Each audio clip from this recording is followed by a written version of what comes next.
A good topic to discuss with our next guest. It's always a tricky dilemma who to invite to your dinner party, especially for our next guest who seems to have no trouble getting the great and the good to accept an invite to his table.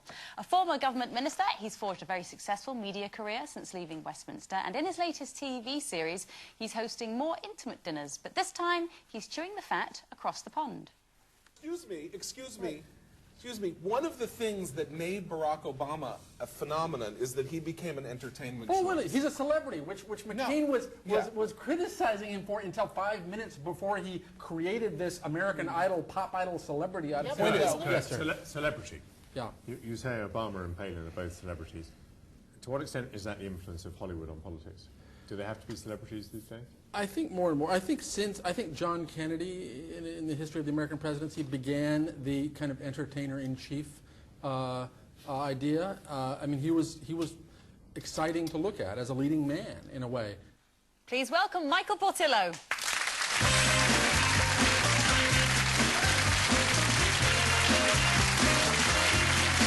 Lovely to see you. How are you all? You all well? Sorry about the foot. Don't tread on her feet. No.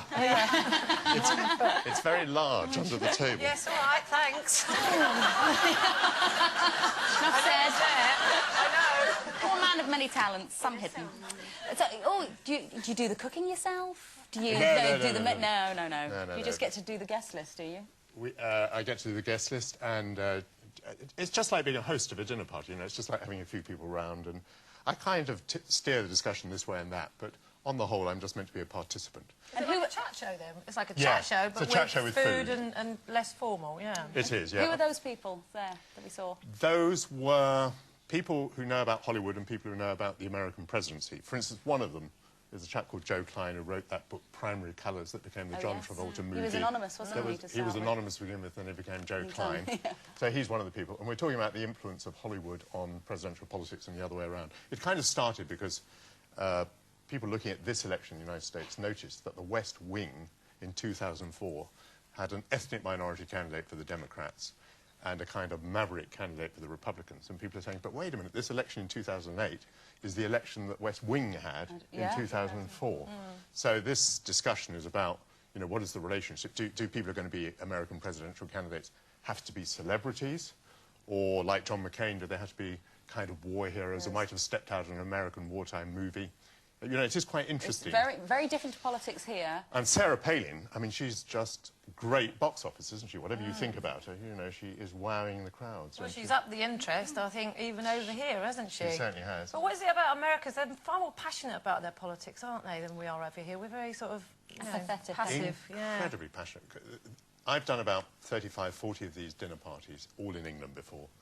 And until this one, I never had difficulty controlling it. But these people went for each other. Yeah. Tooth and nail. They were at each other's throat. In the first 5 minutes, which we're not going to show, actually, they started swearing at each other and calling each other names. Yeah. American politics appears to be so polarised, I suppose because of Iraq particularly. But it's so ideological. You know, there are two camps, and this chasm has opened up between them, and they're kind of yelling at each other with megaphones across the canyon, you know. I think, couldn't we do with a bit of that? I mean, all our politics seems to be so samey. What's the difference between them all? It is a huge difference across the Atlantic that, as you say, here, all the parties are trying to crowd together on the middle ground. And in the United States now, you've got two really different ideologies slugging it out now. Getting further and further apart. Yes. Although, you know, the candidates look as if they're, obviously they look as if they're trying to bridge the gap. I mean, Obama is trying to appeal across the divide. McCain is, as I say, a kind of maverick Republican, so he's trying to get Democrat votes as well as Republican votes. So the candidates have to appear middle of the roadish, but the people are actually quite divided. And one of the things now, of course, is that people can get their politics served up to them, for instance, in blogs. So actually, you can spend all your life reading and hearing things that you agree with. Yes, that's true. You never have to listen to anything you disagree with. Would it be a good programme for somebody like me to watch? Because I'm not very political, hands up. I have been to the House of Commons, though. Well, only to the bar. I went to the bar, had a pint, came home.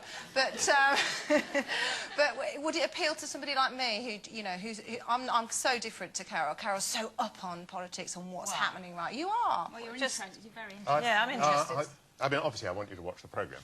I would say that you might find it interesting because it's not just about politics, it's about the relationship between Hollywood and politics, between reality and fiction. And food. And food. The thing you might not like, frankly, is that they're all yelling at each other. And, you know, a lot We don't mind that. That's difficult. You don't mind that. Well, I Okay. think mind that. British politics is heating up now, isn't it? With this, you know, with the rebels sort of coming out in the Labour Party, it's starting to get. Are we at a crucial point? Are we actually? Is this the down from the beginning of the end for Gordon Brown? Do you think, or is it all a big fuss about nothing? No, it's not a fuss about nothing. I think it is. I think it is a very serious moment. By the way, I lived through very similar Yes, I was going to say. days with John Major. For instance, you know, they're now at this point where they've got so many rebels, they don't know whether to crack the whip against them or whether to be terribly nice to them. Yeah. So over the What would your weekend... advice be to them, having been in that sort of part of a similar scene many years ago? that whichever one you do is wrong. But do you think the rebels actually care, or do you think they're just protecting their own jobs at the end of the day? Because obviously Gordon Brown, I mean, he's got to go. Probably shouldn't have been there in the first place, if you ask me. But you know, they are rebelling against him because of what? For their own interests, or because they really give a damn about the country? Yeah. All political leaders are safe as long as their party is ahead in the polls. Yeah. As soon as their party is ahead in the polls, their job is on the line. It's all about success. It's like a managing director of a company. If the share price is going up, you're safe. If the share price is coming down, you're not safe. And, you know, Tony Blair, for about 10 years, was ahead in the polls. He was secure. Last 2 years, he wasn't. They got rid of him. Brown is now 20 points behind in the polls. Obviously, his job's on the line. Yeah. Am I being cynical, then? No, you're being accurate, because, you know, all those members of Parliament are thinking they may lose their seats next time. Yeah. I mean, if I lost my seat, which I did, you may remember that. Yes. You know, and I had a very good, nice, safe seat, so that they see they could... I like sitting next to you, because I haven't said a word, but I feel really clever.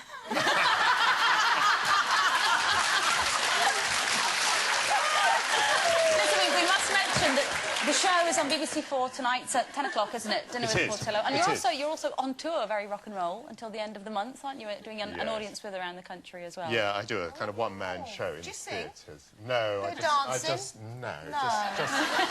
I'm not a John Sargent. Did you see the pictures of him today doing his dance? We did. Yes, I did. That could be you next time. He does a one-man show, but apparently they couldn't get into the theatre or something, so they did. Let's do it in the car They performed outside the car Look, park. come back to our show any time, won't you? Oh, Thank you so much for joining us. Michael Thank you very Portillo. much indeed. Thank you.